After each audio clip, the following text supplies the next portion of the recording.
Brian, you said earlier this week y'all know more later in the week about Seven Banks. What's it going to be looking like in terms of his availability and place in the rotation this weekend? Yeah, he's going to play. I don't know that he's. I think he's in a place where he feels he can do the things necessary to help our football team win, and I know our trainers feel that way as well. Um, Look, he hasn't played in a while, so what type of rotation that is yet to be determined. But he's ready to play, and he will play. I think it's really going to be dependent on how he feels out there, and um, how much rust he has on him. Quite frankly. Hey, Coach. Mississippi State has held their first two quarterbacks to 54% completion percentage out. What have they done well in the back end to make it hard on opposing quarterbacks? Well, I think it's everything. It's not just the back end. They're disruptive.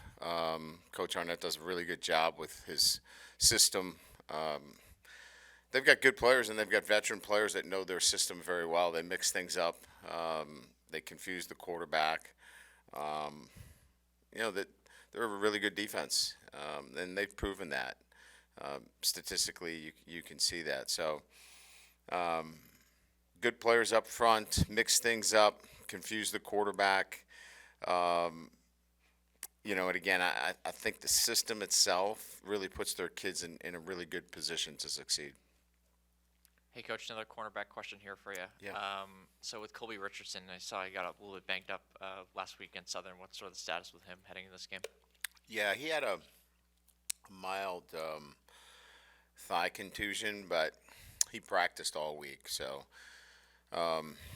really responded well, and yeah, he's good to go. He's practiced all week. Just with Micah's performance last week, how much of an expanded role do you guys think he could play in this game? He'll play quite a bit. This is a kind of tailor made for his skill set. Yeah, I think played well against Mississippi State last year, and he's got a really good sense of what we want to do in terms of coverage. But I think the other thing is you got to tackle really well, and you got to get guys down in space, and you're fighting for every blade of grass, right? You got to get them down because they're a team that certainly puts themselves in really good third down situations as well. Yeah, Brian, right here. Do you feel like each week you're finding out a little more about the identity of your team, or trying to figure out, a little bit of progress every week, figuring out who they are and what they're doing? Yeah, there's no doubt this is discovery each week, good and bad. And it's not just necessarily, tactical and technical. This is still about good habits, bad habits, how to practice. And in some instances, when you're not 100%, can you give me, if you're 80, can you give me 100% of 80? So all those things, we're kind of going through that process right now, and I think it's going to be something that continues to evolve. We're still building trust that they need to trust us, and we need to trust them when they tell us something as well. So long answer to the question is we're still in a process right now. Hey, Coach, here in the middle, what kind of week has John Emery had? And is it each player is different, but do you learn something from Kayshawn in terms of rust and, getting a guy out there too quick? Well, with Kayshawn, he was playing whether he had rust on him or not. Yeah, John certainly, we want to get him in the action, but we feel like with the other backs, they deserve playing time as well. So John's not going to be featured kind of like Kayshawn was featured. So we're excited to get him back. He obviously brings a skill set that we're impressed with, but we can't put too much on him. He's big. He's physical. He's going to help us in pass protection. He catches the ball well out of the backfield, but we have to be realistic with our expectations in game one, him coming out of the gates, no doubt. Hey, Coach, right here. What progressions have you seen the offensive line make so far this season, and how do you see them developing the rest of the year?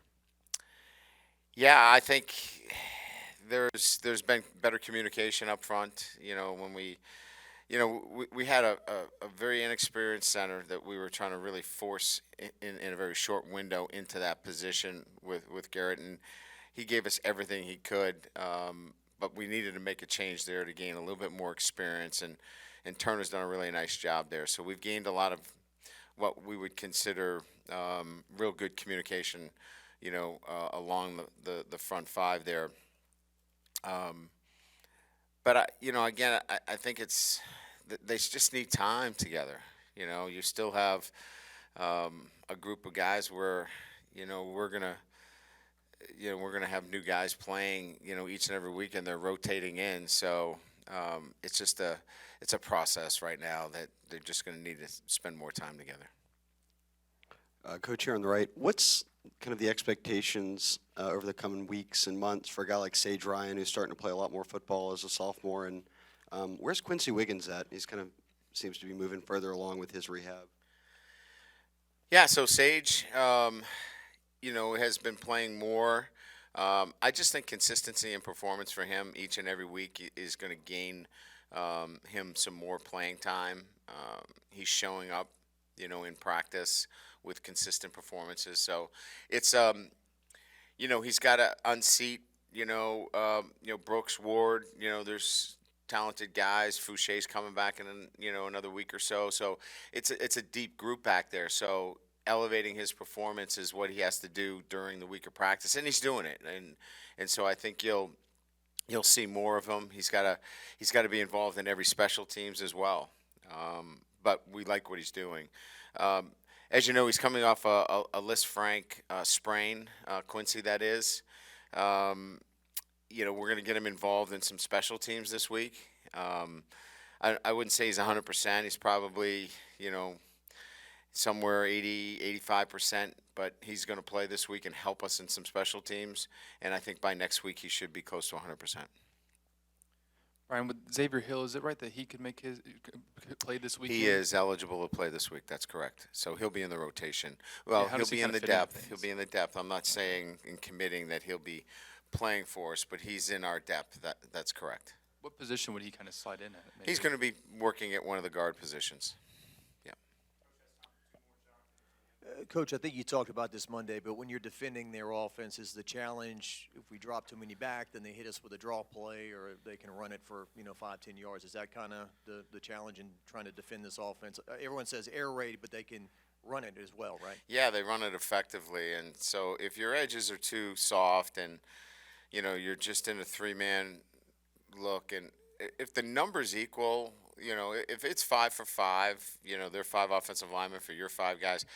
They're going to do really well running the football. So you've got to mix it up. You've got to be able to go 6 for 5 at times, and that's going to give them an opportunity to throw the football. So, look, it's a numbers game, and you can't just sit in one look. If you do, you're going to get gouged. Hey, Coach. What's difficult about running against this defense? I know they have a couple of key guys who are big playmakers in that situation. Yeah, it's a moving defense. It's not static. They're always moving. There's different looks. So with all that movement, we're big up front. We've got to do a great job of matching that movement. And with multiple looks, guys that can play standing up or putting their hand on the ground, you're going to get different defensive structures. And I think that's in itself the nature of this defense that makes it difficult. Good. Thank you.